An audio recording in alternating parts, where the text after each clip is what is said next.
Hello दोस्तों, नमस्कार। बहुत बहुत स्वागत, वंदन और अभिनंदन है दोस्तों हमारे चैनल में गुलाब रांगनी ऑफिशियल में आप सभी को दिल से स्वागत है।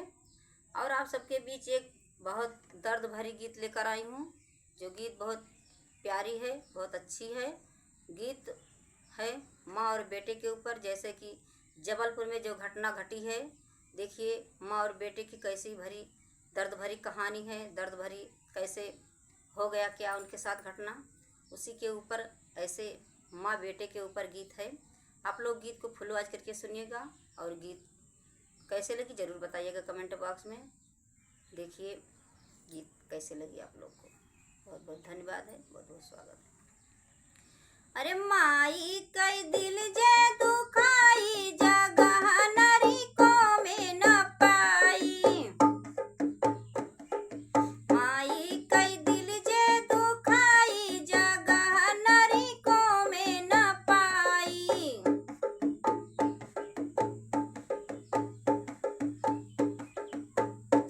अरे सुखवा में साथी बाई दुनिया सारी, सुखवा में साथी बाई दुनिया सारी। ई दुनिया सारी होई दुनिया सारी, ई दुनिया सारी होई दुनिया सारी। सुखवा में साथी बाई दुनिया सारी। अरे दुखवा में माई सहाई जगह नरी को में न पाई। दुखवा में माई सहाई जगह नरी को में न पाई। अरे माई कई दिल जे दुखाई जगह नरी को में न पाई। माई कई दिल जे दुखाई जगह नरी को में न पाई।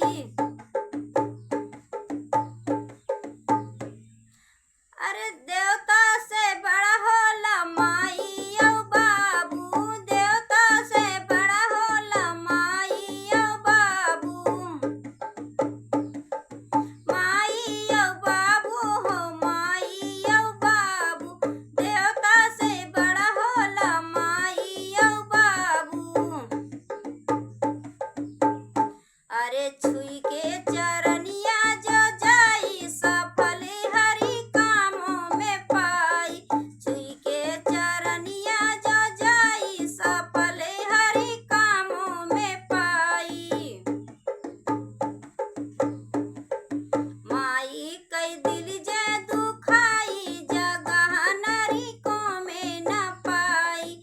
माई कई दिल जे दुखाई जगह नरी को में न पाई। अरे माई तो वही कई ममता कई मूर्ति।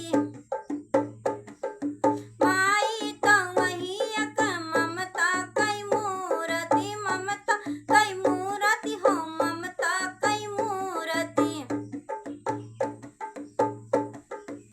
अरे माई तो वही के ममता कई मूर्ति। अरे लड़कन पे प्राण छुड़ावई जगह नरी को में न पाई। लड़कन पे प्राण लुटाई जगह नरी को में न पाई। अरे लड़कन पे प्राण लुटाई जगह नरी को में न पावे। माई कई दिल जे दुखाई जगह नरी को में न पाई। माई कई दिल जे दुखाई जगह नरी को में न पाई। माई कई दिल जे दुखाई जगह नरी को में न पाई। धन्यवाद दोस्तों। गीत कैसे लगी ज़रूर बताइएगा कमेंट बॉक्स में, और गीत को फुल आवाज करके ज़रूर सुनिएगा। गीत कैसे लगी ज़रूर बताइएगा, और साथ साथ लाइक करिएगा और सब्सक्राइब करिएगा, चैनल को सपोर्ट करिएगा ज़्यादा से ज़्यादा।